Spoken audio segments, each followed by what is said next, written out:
And welcome back to the Black Tornado Podcast, your home for underground metal, and today, punk rock. Talking to the left from Denver, Colorado. What's up, guys? Hey, thanks for having us on the show. What's up? Absolutely. The songs that you sent over were really good. Would you send over 3? So out of the Yeah, I 3, think we I hit you up pulled, with 3 songs, yeah. yes, and I pulled the 2 that I think not only were the best, but I think that for new listeners, this encompasses the band. We're going to get into that in a little bit. Let's do some introductions. Everybody knows who I am. Who are you? My name's David. I am the vocalist and composer for The Left. I'm from Denver, grew up in the DIY punk scene here, and just having a blast with these guys. Yo, I'm Bryce. I'm the lead/rhythm guitarist for The Left. That's about all I can really do professionally. Everything else is kind of just for fun. I was also born in Colorado. I was born in Aurora. Yeah, glad to be here. Appreciate it. My name is Emma Latuzik. I am primarily the bassist for The Left, but I've also done a little bit of songwriting as well, the really simple ones, and play a little bit of everything, but not really that professionally. I just kind of can, you know. Most notably the flute. We are becoming people love the flute. Yeah. People love the flute, dude. So she plays like 5 instruments easy. And well, and very well, so. Well, I respect you for holding down the 4-string. Myself as a low-end guy, much apprecited. Hell yeah. Never get the rhythm. I'm sorry? I feel bad. I said I wish I was a better bassist. I feel bad that I'm on bass as my main instrument for The Left, and I'm like, I really need to grow to make the music better to help, you know? Like, I'm on octaves and maybe sevenths occasionally, but I cannot riff the way that even these two can riff as good guitarists, you know? You know, it's funny. I've been saying that for like 20 years. So you're among friends. I've been saying that for a really, really long time. Boy, I wish I was better. But you know, what are you gonna do? Hey, if we're enjoying what we're doing, who cares? Right. I mean, Cliff Williams is a billionaire, and the guy plays the Root and the Fifth, and he's been doing it for 40 years on every AC/DC song. Root and Fifth. That's it. True. And he's a billionaire, and we're not, so he's doing something right. Definitely. All right, enough about AC/DC. Way too much. Yeah. I'm sorry. I said we're trying way too much. We got to just stick to the fifth. 3 notes maximum. Yes. No, you just got to have fun with it, and it sounds like from the pictures that I've seen and the video footage, and obviously the music, you guys are really having fun with what you're doing, and I think that as long as you stick to that, everything else will eventually fall into place. So let's get into that. When did the band form? Yeah, probably like we started jamming together like a year and a half ago. Yeah, it's been that long, I feel like. And so Emma's partner and our drummer Mallory and I met because we're on the same team. We work for a library. We're in a library district, her and I.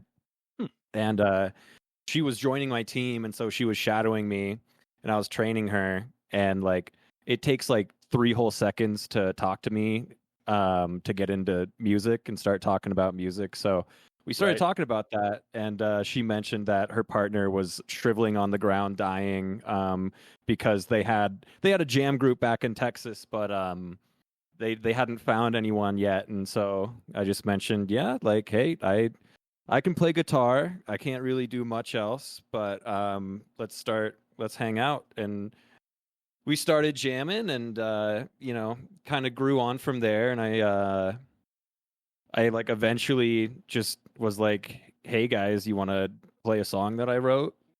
It's the thing about it, which is kind of our flagship song now. We either start with it or end with it every time. It's definitely like definitely encapsulates our energy in a great way. Quintessential Left. Yeah. And I mean, from there we were like, we should be a band. Like, what are we doing? Not like doing the band shit. Like, let's write more music. Let's book shows. Let's let's do all the boring Instagram shit and promote ourselves and sell our souls and all Feeding that good the fun algorithm stuff. machine. Yes, exactly. We love the algorithm. We love it so much. Um, yeah, and so yeah, it's been like we've been like a group for a year and a half or so, like doing shows for like a year. We had a little bit of a hiatus. We started with house parties. We definitely just played a bunch of house parties, which were a blast. We love doing house parties. We just hate backlining our own kit, Sure. which is always a pain in the fucking ass. But Right. yeah, and then I mean now we just we got connected with Lucifer from Bite Size Productions. Shout out Bite Size Productions and Lucy for supporting us. You guys are literally the best. And they've been booking most of our shows, and definitely the coolest shows have definitely been booked by Lucy. So all DIY venues. And yeah, that's kind of the origin story of the Left. All right. So how'd you come up with the name? Well, it's both of us, so we have to like Being here together. Okay. so Emma and I were like I don't even we remember. we were bouldering because remember we would like go get our meat ritual at Chipotle after bouldering yeah. to get our protein intake. And What were is just what is talking bouldering? so it's rock climbing. Yeah. But Oh, like no kidding. boulder height boulders. Yeah. Oh. Just straight down to pads. So Oh. Yeah, it's like Cool. lower it's like maybe half as much as you'd see like someone actually rock climb, but we don't wear any ropes or anything. We just fall on the pads. Oh. Cool. Yeah. I'm gonna have to see if they got that in my area. Yeah, I'm sorry? it's tight. it's accessible as all heck. It's everywhere and it's super good exercise, like whole body stuff. It's really Yeah, it's crazy. All right, I'm gonna look that up tomorrow. It's a blast. Anyway, this could Nice. easily become a bouldering I'm gonna have you guys back on later after I go bouldering, and then we're just gonna discuss that. Dude, let's go. Let's do it. Yeah, We've converted another person. Anyway, let's so go. we would go bouldering all the time, and we'd go get some food afterwards.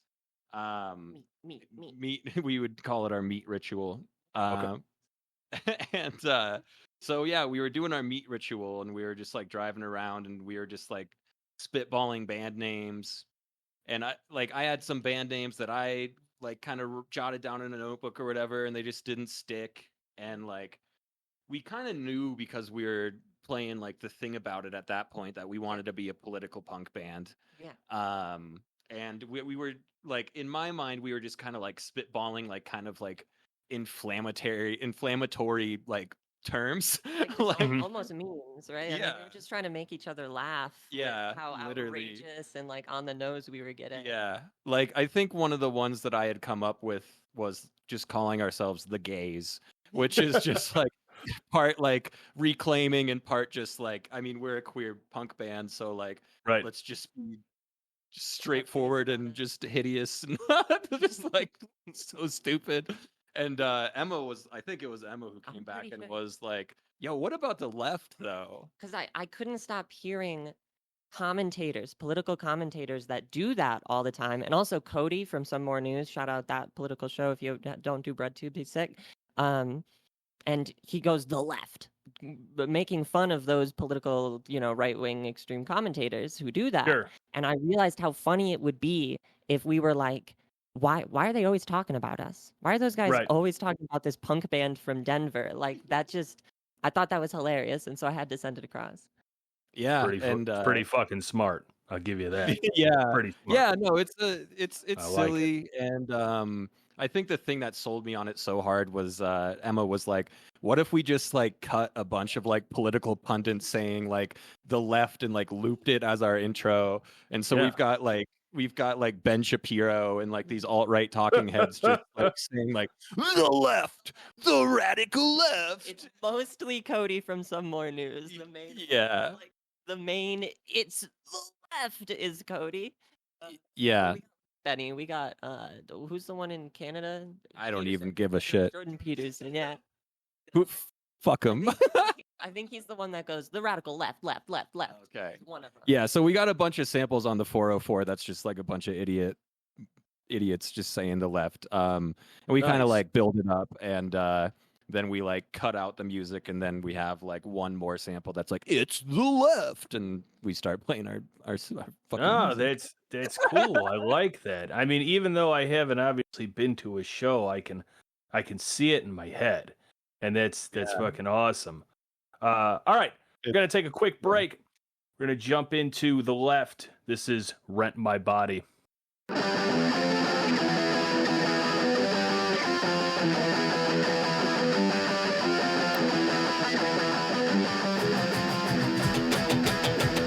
Everybody's doing life. Everybody's worth a dime.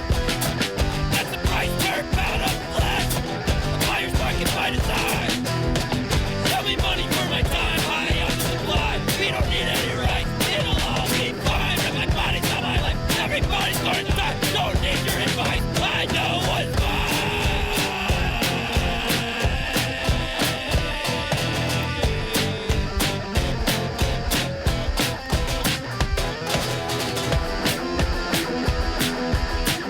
And my body's on my life.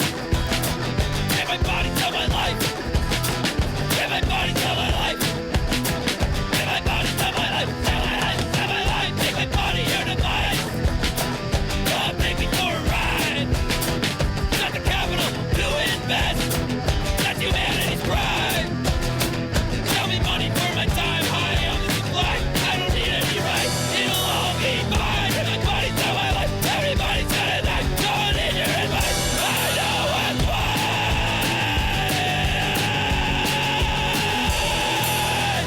And my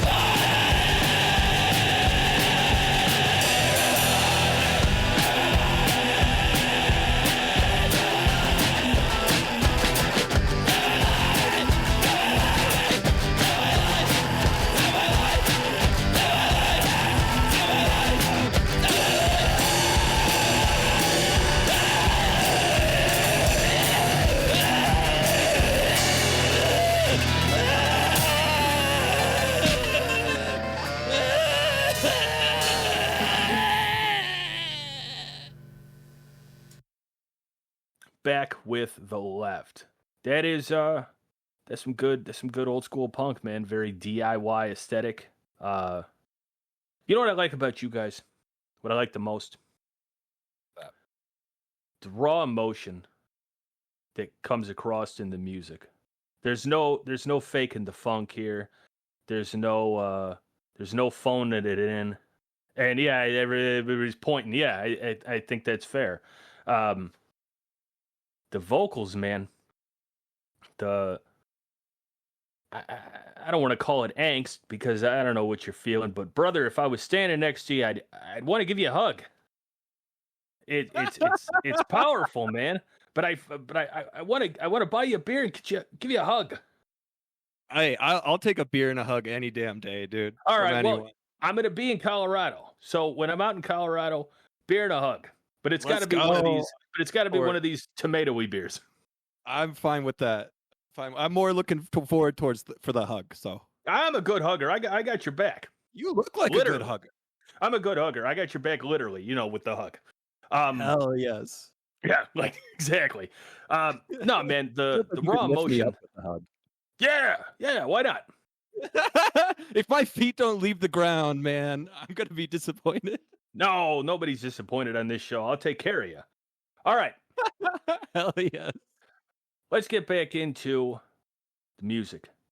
So, take me through the writing process of that song. Yeah, so we actually our old guitarist kind of came up with this phrase, rent my body, sell my life. And like I think we just kind of randomly put some chords together and I like started doing my vocal stuff of rent my body, sell my life over and over and kind of like came up with a cadence. Yeah. We came up with a rhythm And then I just kind of was like, just came up with different phrases on the spot that were obviously like goofy, but then I actually wrote the lyrics later. Yeah, we were just jamming, right? Like, I was gonna say, so the old guitarist and I, he was definitely helpful in writing that, like that kind of first bit you hear. But towards that middle part, I guess like the A part is how we would call it.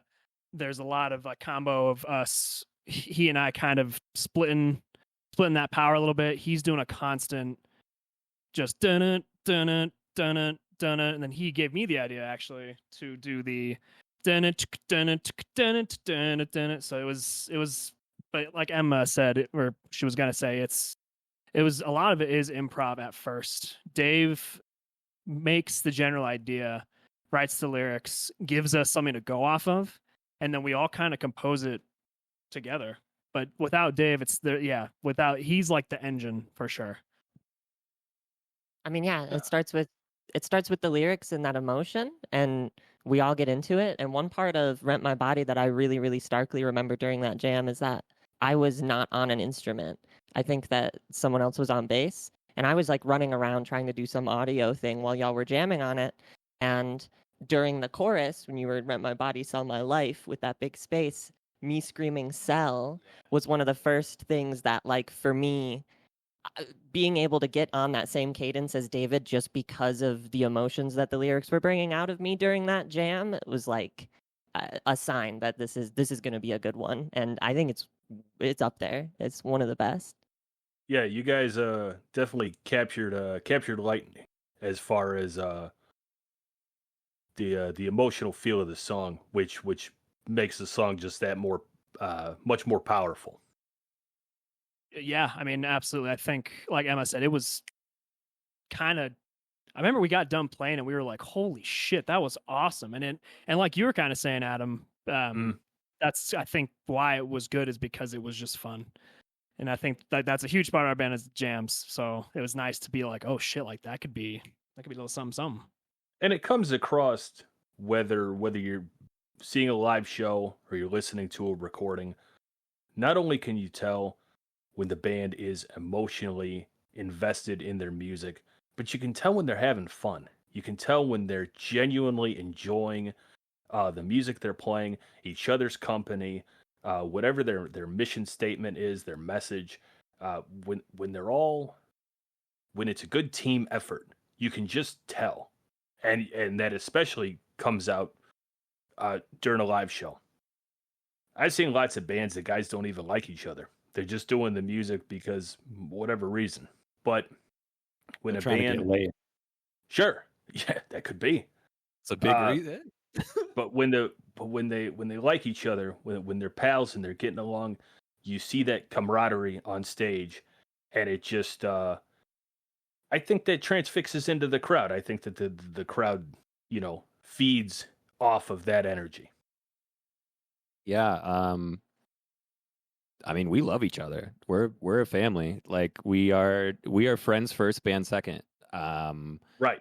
And like it's like I've known Bryce for a long time now. Like and like getting to know these girls and play with these girls.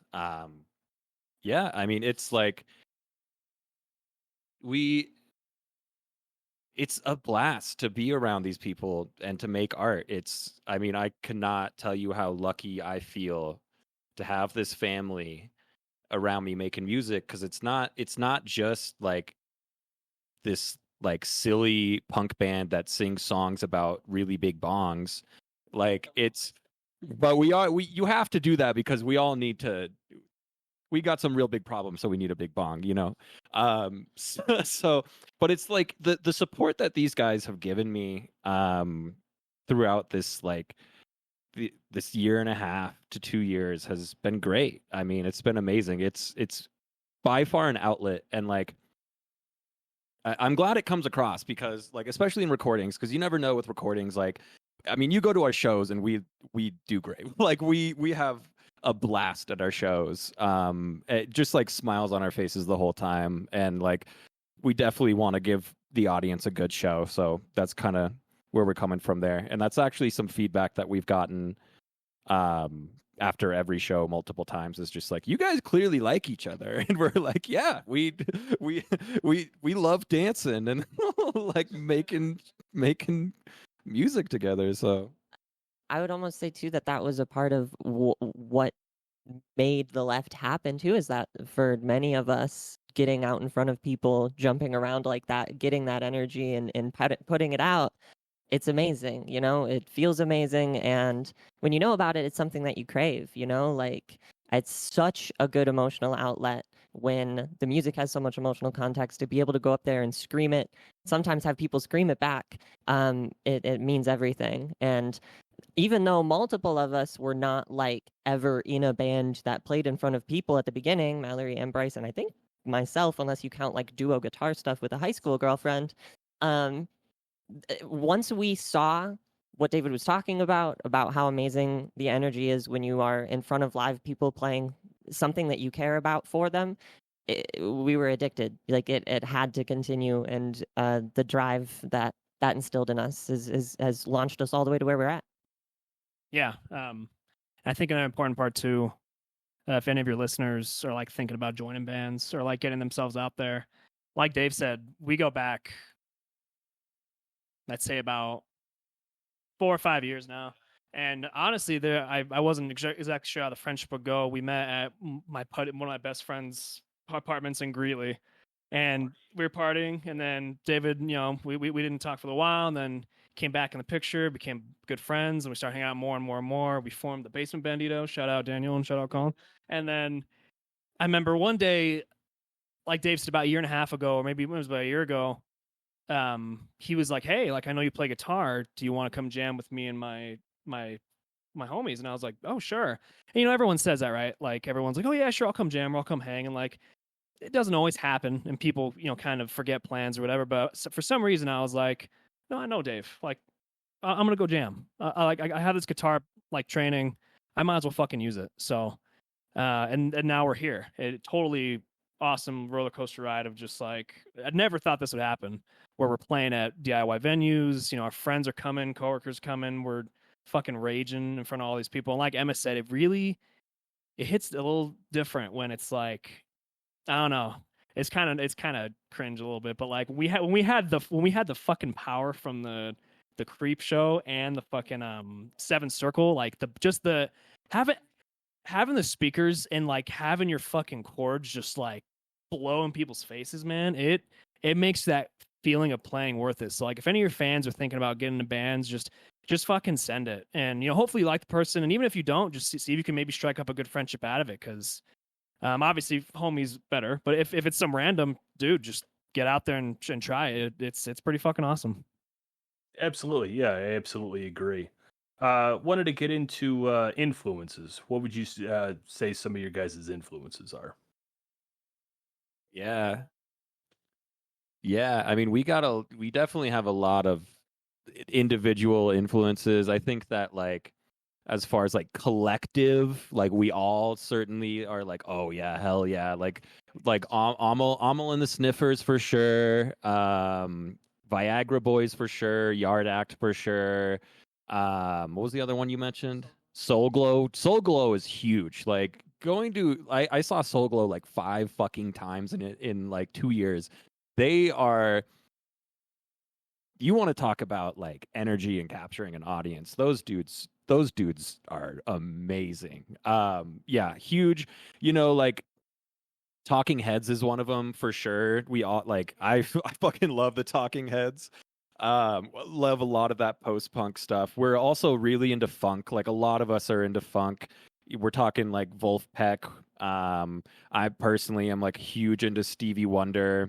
Yeah, he's into a lot of Japanese funk. Yeah, I mean, the influences are like boundless. Like my number one influence lyrically is Leonard Cohen for sure. Like, and it's like you listen to Big Bong and you don't exactly think that this dude is like a huge Leonard Cohen head, but like, yeah, I mean, like, that's the other things is like, we we encourage diversity in music listening. Like we encourage like, oh, like you found something in this fucking like Sonic the Hedgehog song. Like let's go. Like let's talk about what makes this riff, you know, what makes your brain tingle about this riff and stuff. And yeah, it's just like endless, you know. It's just like it's the classic shit of like, yo, dude, I heard this like field recording of like African drums, and there's like this really cool part here that I need to show you, and we need to talk about because like it's just super cool. But yeah, I mean, like Fugazi is huge for sure. Like I like Fugazi opened up a lot of thoughts in my mind and like put together a lot of things for me. I remember after our first DIY show, one of my buddies came up to me and said that you guys are like the Stooges and the Talking Heads mixed. And I was like, all right, we can retire. That's the best compliment I've ever gotten. That's like, you know, like, yeah, like Iggy Pop is definitely a massive influence on my my performance for sure. Him and David Byrne, now that I think about it.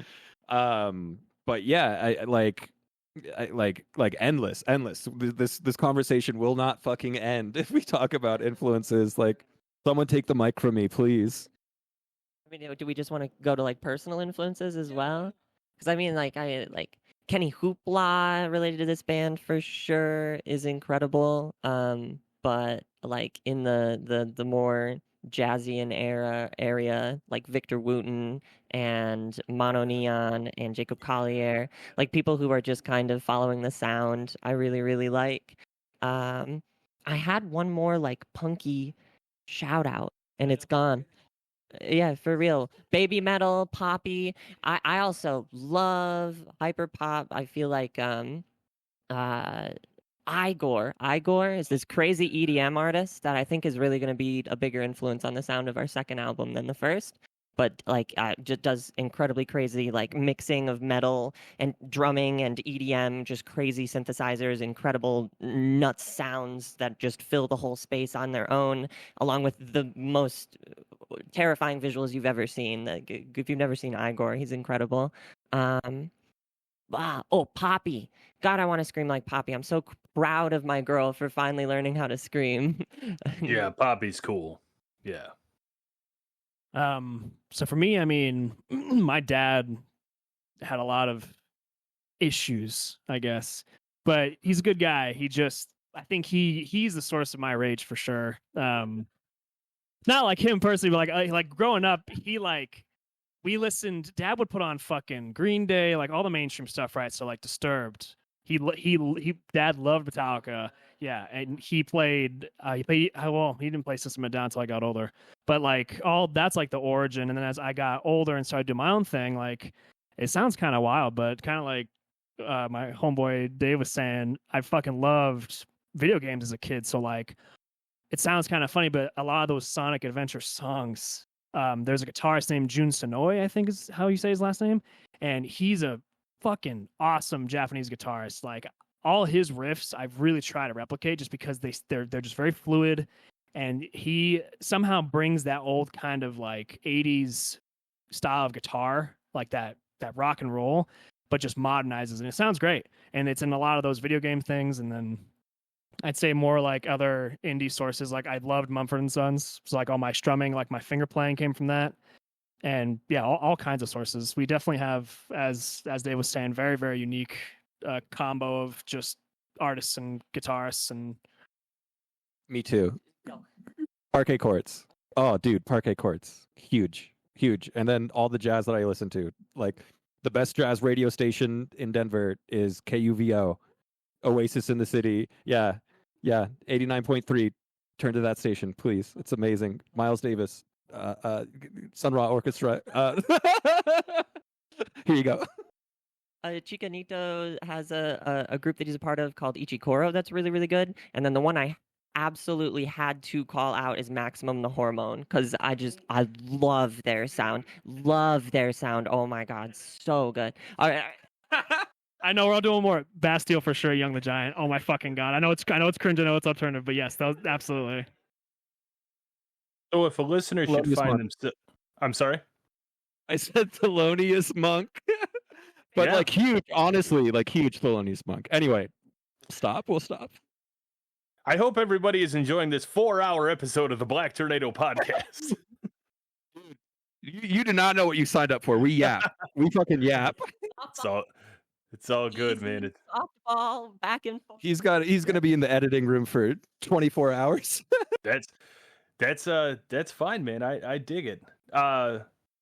If a listener should find themselves in Denver, where's a good spot to catch a show? What are some places that people need to know about? Gotta hit up Creepatorium. You have to support Creepatorium. Oh my god, right by the Brutal Poodle Metal Bar. Queer owned. It's attached to a coffee shop. It is a fucking DIY venue where you actually feel safe in the bathroom. It is crazy. The people who are putting on shows at Creepatorium are just amazing, hardworking people. You can catch drag shows there. You can go to like horror film night. They have art shows there. They have just like pop-ups there. Most importantly, they have DIY punk there. That's where you'll find us. But yeah, again, shout out to Bite Size Productions and Lucy, because Lucy does all the booking for those shows at Creepatorium. And it is just amazing. The support that they give us is just absolutely amazing. If you're not into DIY, I don't know, like the thing that everyone wants you to go to is Red Rocks. I like Red Rocks, but it's inconvenient.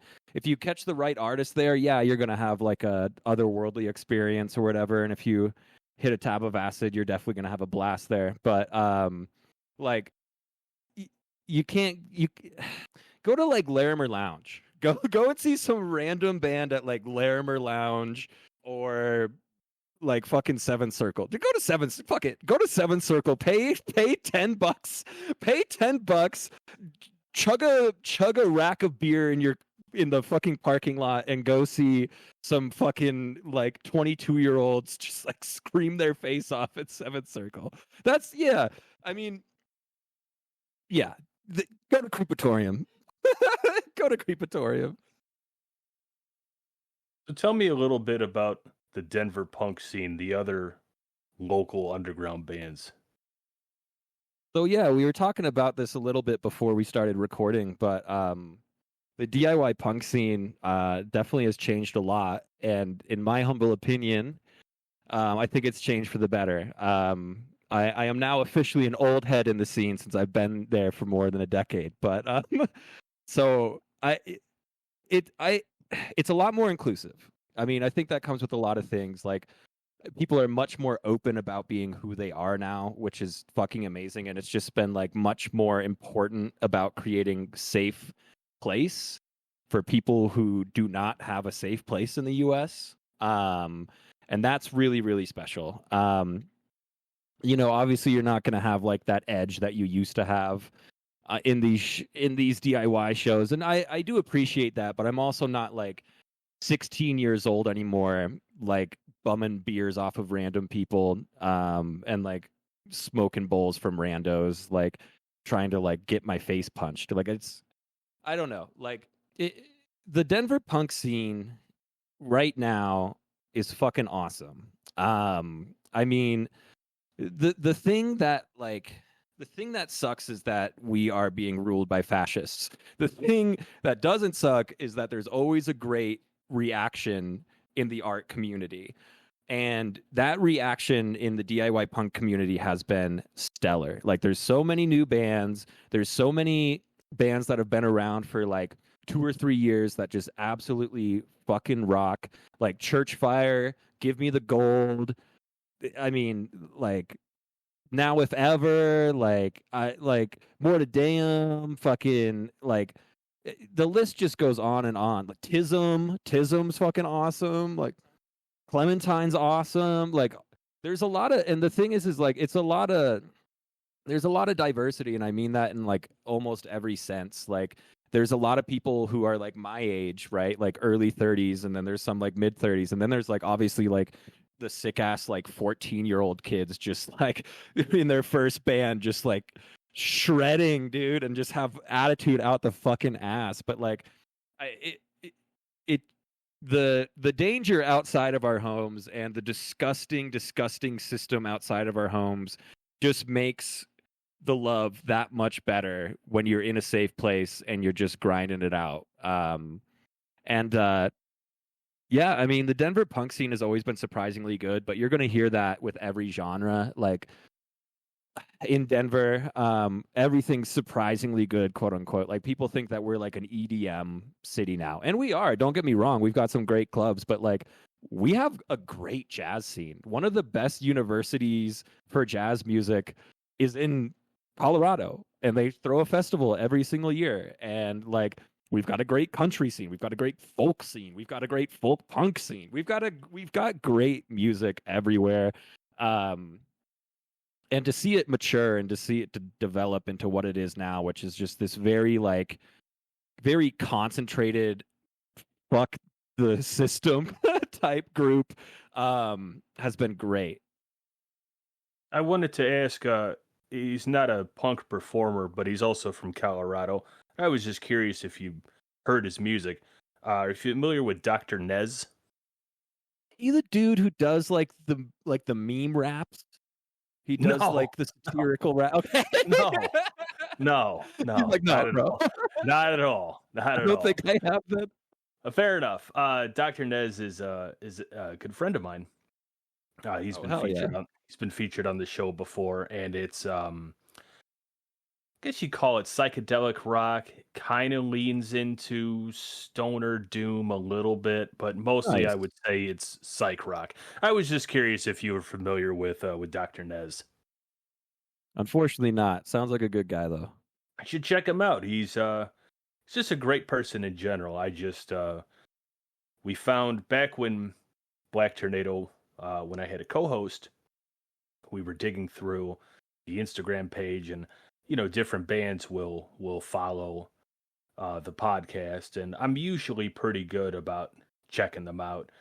And we came across this guy, and we just loved it. He does everything himself. He does the guitar, the bass, the vocals, everything himself.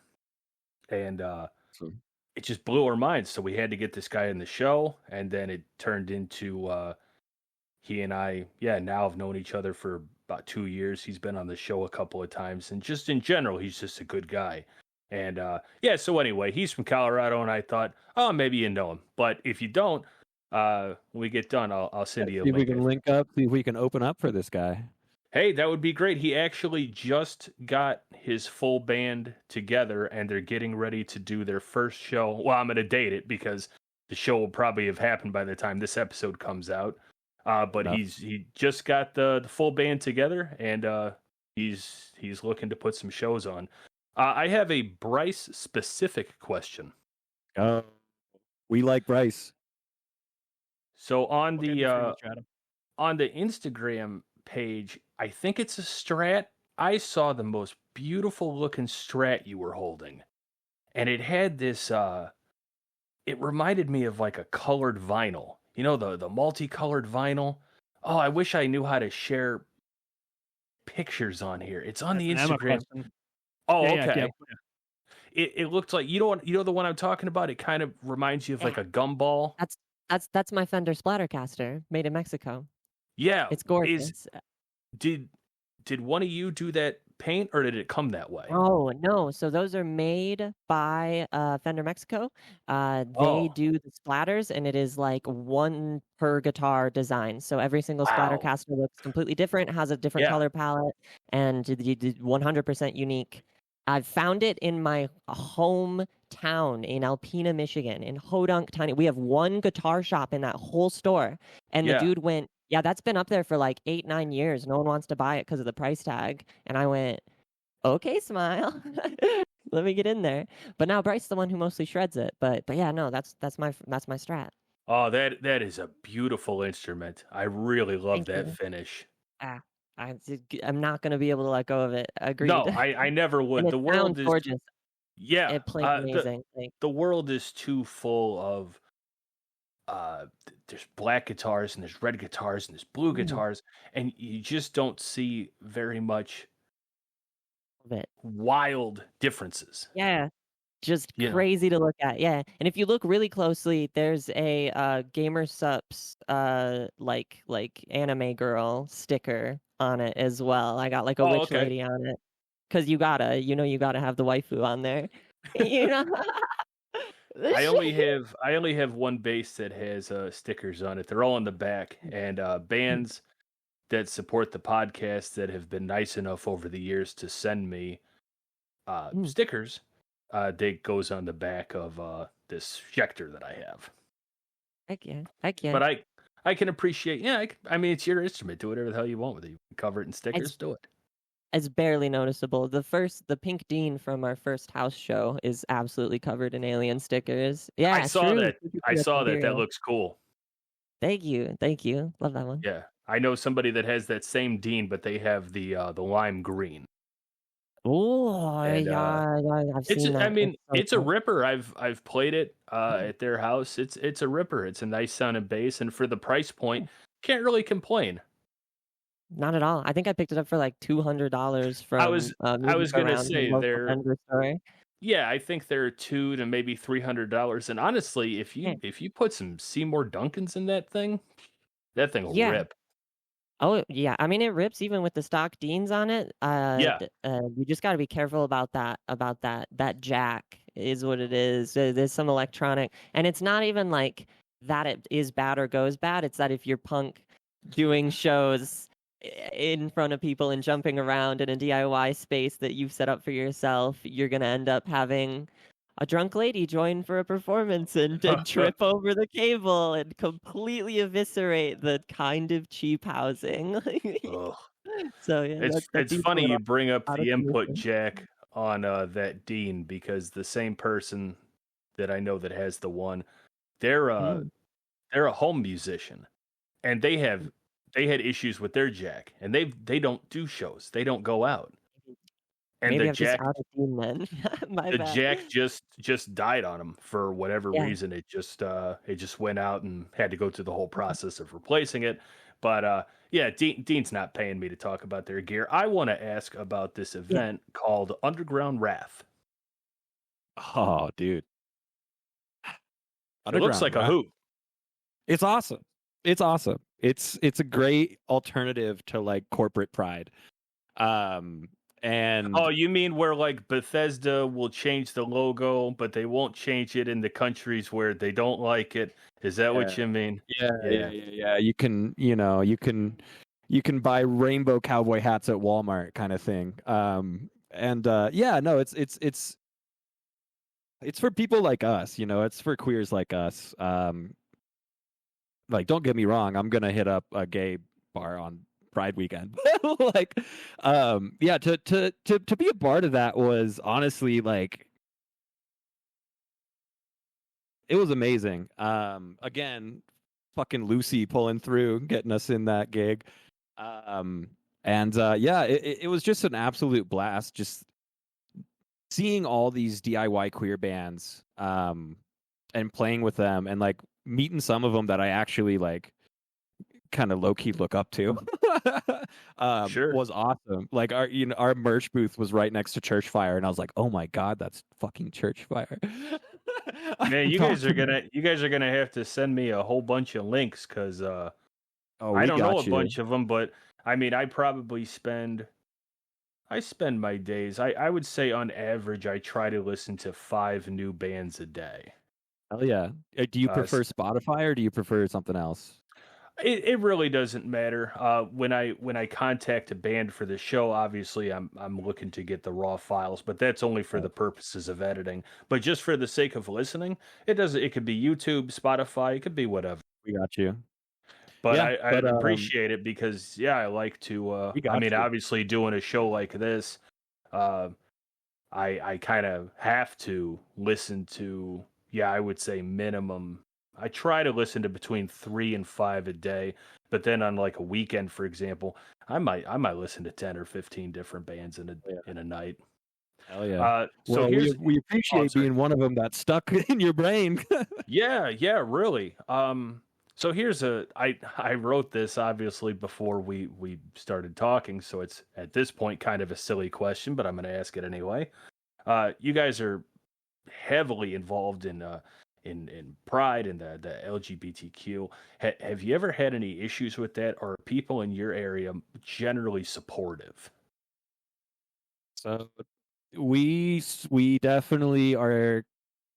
We surround ourselves with people who are not fascists. That's how we keep ourselves safe. Is we are selective. We wiggled our way into this community for a reason. We have not had any issues at our shows. We are pretty. Look, we're called the left. So like Right. you kind of you know, I told these guys once, it's like, if you call yourself the left, you better be ready to get in a fight at least once. Like, but yeah. But no, we you know, the DIY scene here is the queer scene. They're one and the same. And so like if you want to be like on the other end of that in the DIY scene, you're not going to make it very far, because you're going to have to be like playing in your basement for other Nazis or whatever. Well, the I metal, mean, not to cut you off here, but just to bring up a point, the metal scene is exactly the same. I mean, word for word, what you just said. If you want to, hey man, it's a free country. You have a right to say, do whatever you want.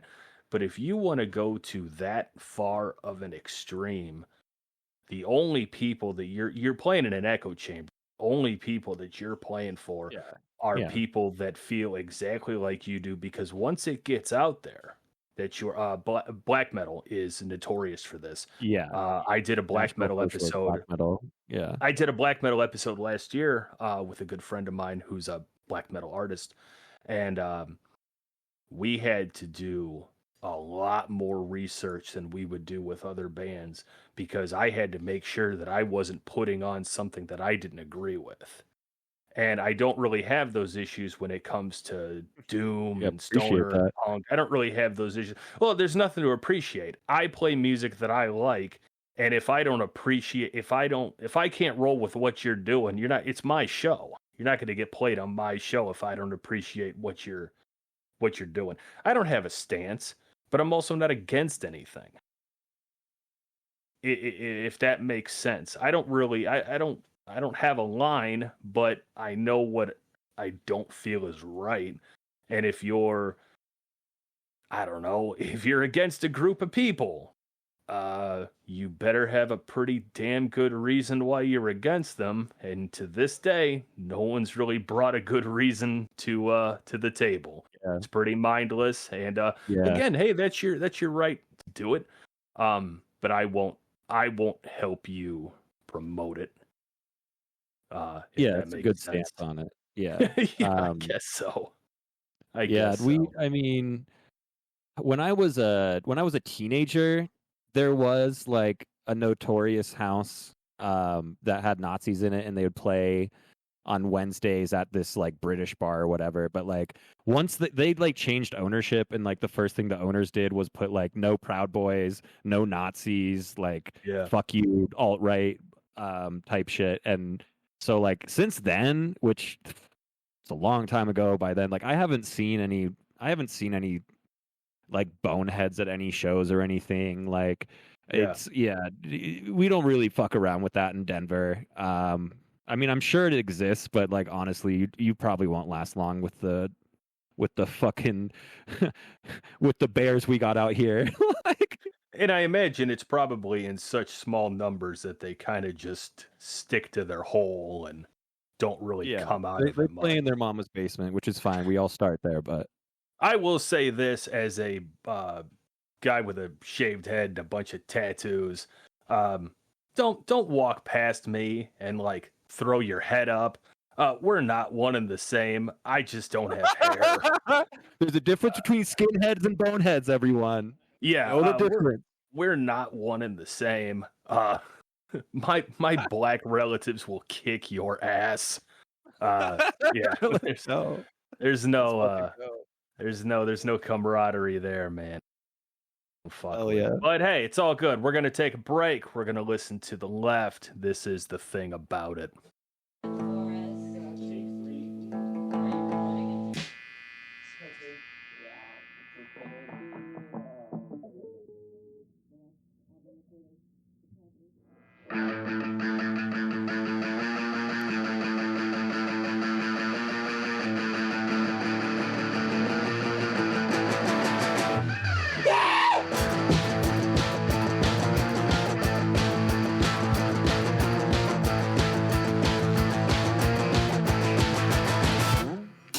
Imagine you're right, you!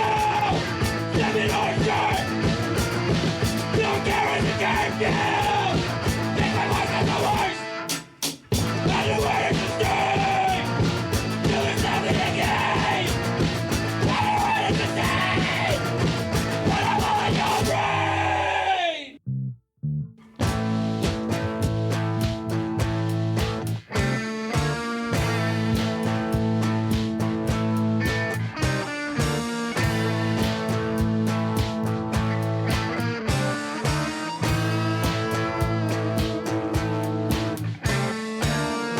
It's the thing about it!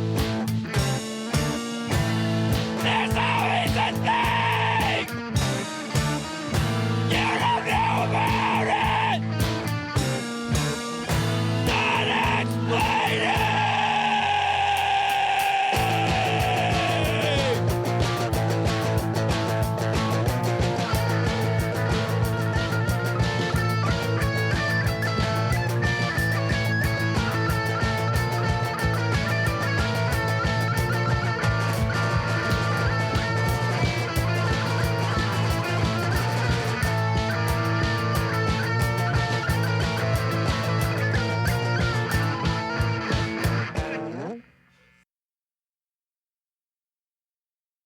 As we spoke about earlier, and I said that your vocal ferocity, that's what I'm going to call it.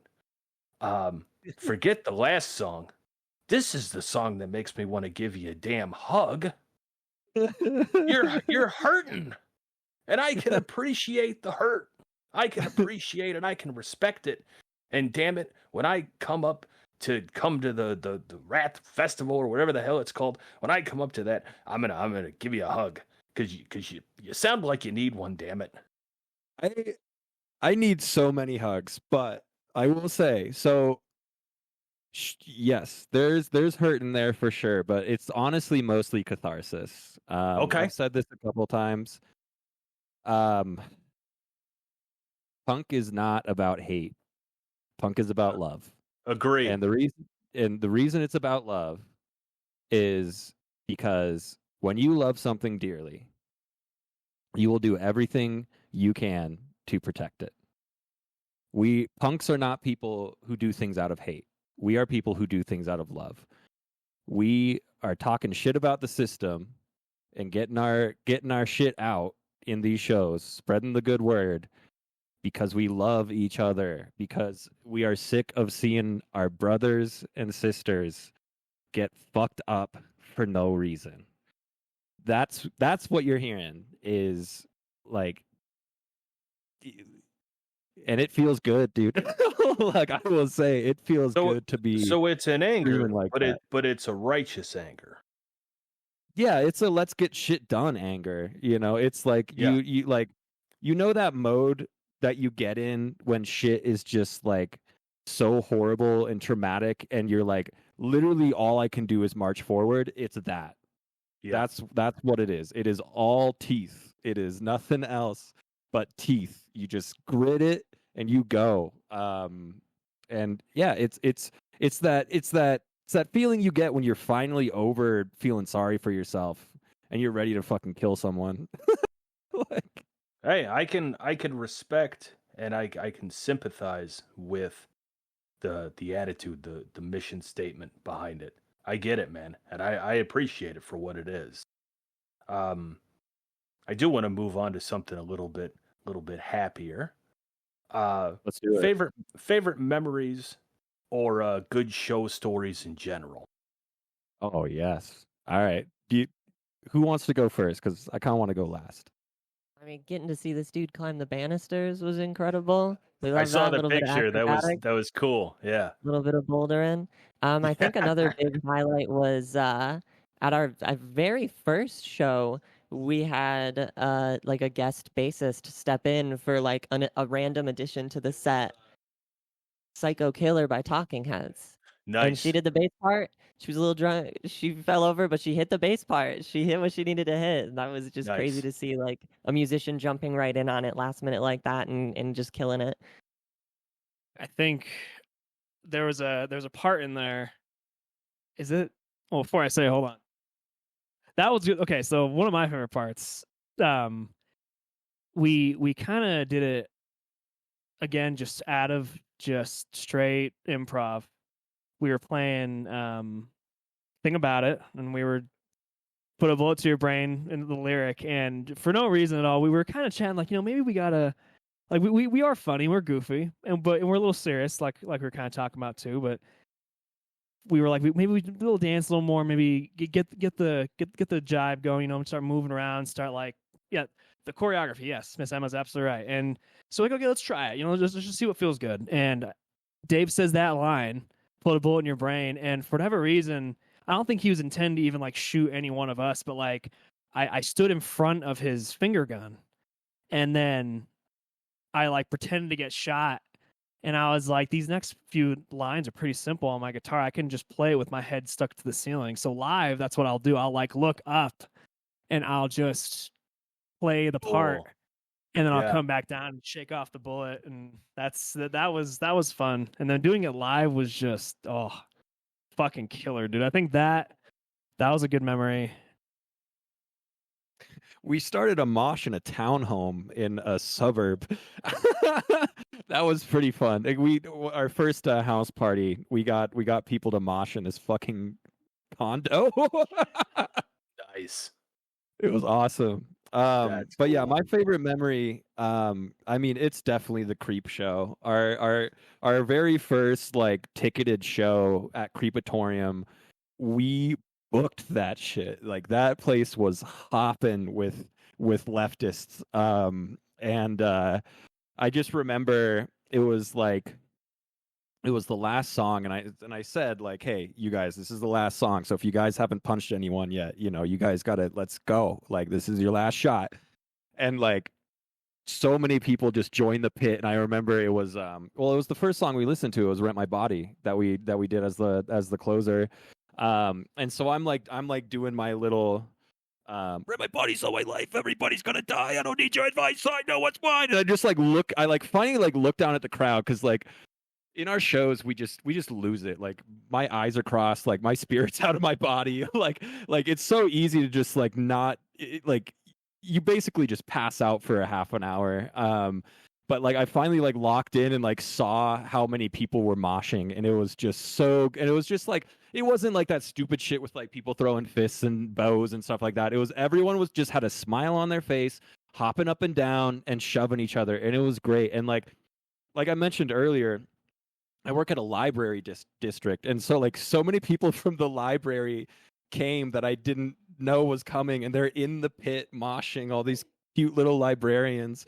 And I just remember getting so hyped, just like pointing at all of them and just like smiling my ass off while I fucking screamed the lyrics. It was great. That's awesome. So what is next for the left? What do we got to look forward to? Well, we gotta finish up this fucking album. The Thing About It album that we've had to like re-record now like twice. We're gonna bust that shit. We gotta bust that shit out. Yeah, and just have a proper album out. I mean, I think the thing is like I just have so much more fun playing shows than recording, and so we kind of prioritize that, and we just gotta lock in and really get this album done. But I mean, we're relatively close. We just got to do like some guitar stuff and like maybe 2 or 3 more songs recorded. But I mean, Nice. that's Well, when it definitely comes what's out, next. make sure and contact me. I'll definitely share it on the Facebook, the Instagram page. I'll put it up in the story, and Will do. put a couple more eyes on the left. All right, gonna wrap it up. This is the part in the show where we get some plugs out of the way. For the left, for booking, you can email theleftdenver@gmail.com. They also have an Instagram page. Is it also the Left Denver? It sure is. All right, the Left Denver on Instagram, and I'm gonna let them take over and hit you with some plugs. Yeah. Well, so the only plug that I think we really have that isn't time scaled like that is the album itself. Please check out Thing About It when it releases, and keep in mind that the production is going to be a lot better. That second track y'all heard today, Birio album, is like from our first show, and so that's what's on Spotify right now. But it is not a real album or the real album. So check it out, go listen to it, and hear a little bit of screaming from a house party overlaid with a little more screaming from David in my DIY studio. But it's just a teaser, and the real cool stuff, fully produced, like you heard in Rent My Body, is on the way shortly. So please check it out. Nice. Awesome. I got a quick question for you, actually. Yes, sir. How'd you find us? All the way in You- Indiana. You found me. Oh, hell yeah. Even better. Yep, you found me. I do go out of my way to look up some bands every now and again. I'll just kind of I peruse Bandcamp a lot, or I'll look through my recommended in Instagram, and if they have a Spotify link or whatever, I'll piece them together. But nope, you found me, and anytime a band follows Black Tornado, I always check them out because yeah, there could be some gold in those hills, and a lot of times that's exactly what ends up happening. All right, and I want to thank the Left from Denver, Colorado, for coming on the show. Thank you guys very much for being here. Really appreciate it. Yeah, thanks for having us. Thanks for having us out. Yeah, absolutely. All right, as always, I'm your host, Adam. This is your home for underground metal. Be safe, be good, take care of each other, and we'll see you in 2 weeks. Peace out.